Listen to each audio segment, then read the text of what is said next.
Sa laing balita, taliwan nining gigadagdang pagbiyahe na sa modernong jeepney sa Kadalanan, Sugbo.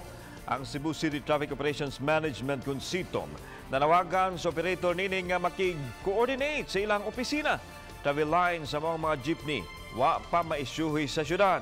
Ano yung report ni Nico Serino?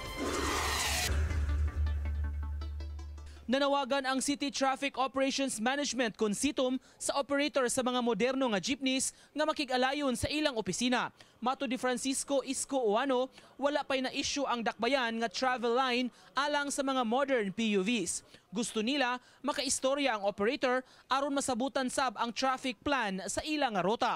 Kay dili man na ingon nga ditso dahil no, kay kibaw mi admitted na karong panahon na grabe kay ang traffic, volume kay mga sakyanan.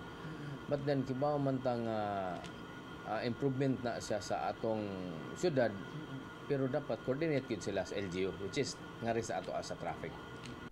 Kagahapon, formal na nga gi-issuehan sa LTFRB ug provisional authority ang operator sa mga modern jeepneys nga nagtugot kanila nga makabiyahe na. 40 is daghan ba na.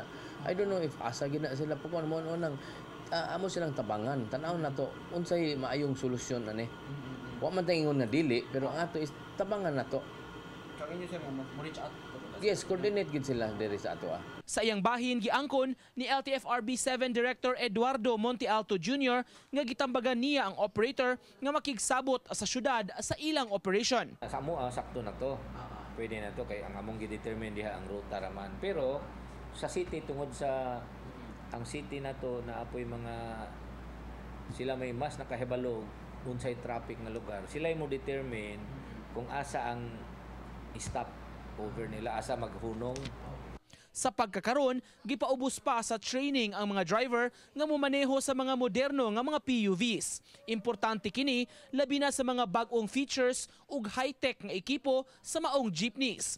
Karong simanaha ang Dry Run Week sa maong mga moderno nga mga sakyanan. Nico Sereno, Balitang Bisdak.